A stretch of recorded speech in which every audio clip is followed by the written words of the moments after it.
Hi, my name is Celeste Chan. I'm an artist, filmmaker, and co-organizer of Queer Rebels, a queer and trans people of color arts project. And today, I'm reading from Rad American Women A through Z, written by Kate Schatz and illustrated by Miriam Kleinstahl. And I've chosen Y for Yuri Kochiyama. Ta-da! Alright.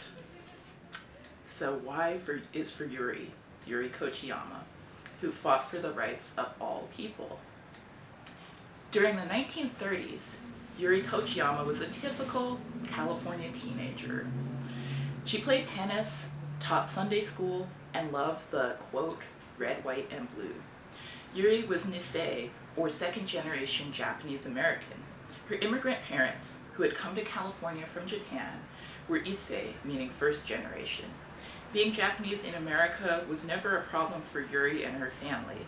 That is, until December 7th, 1941, when Japan bombed a US naval base called Pearl Harbor.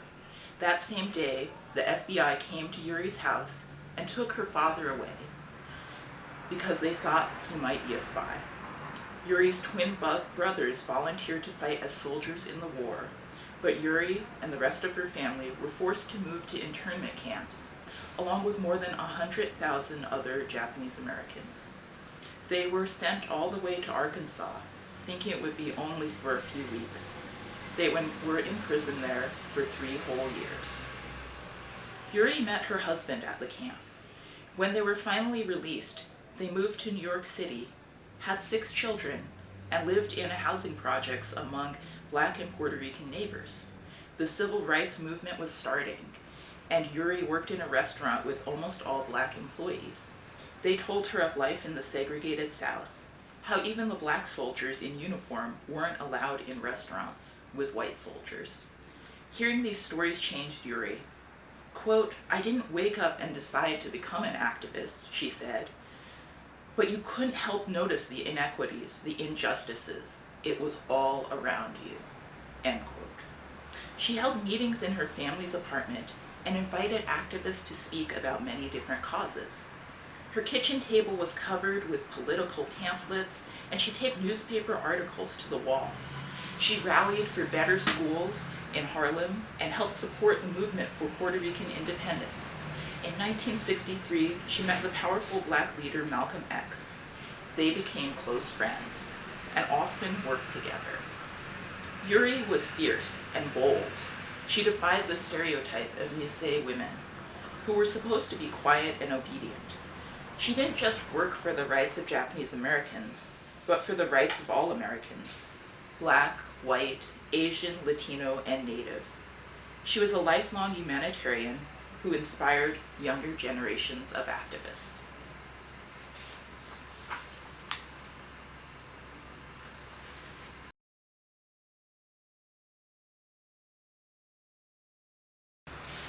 I chose Yuri, rest in peace and power, Yuri Kochiyama.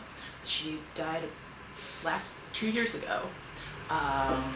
2 years ago in the summer. I chose her because she was such a lifelong freedom fighter, because she's kind of an unsung hero. I feel like she's not very well known in history as this intersectional Asian American activist who was also a feminist by what she was doing. I chose her because she was really building bridges amongst people of color. I chose her because she's so radical. She was a rad American woman.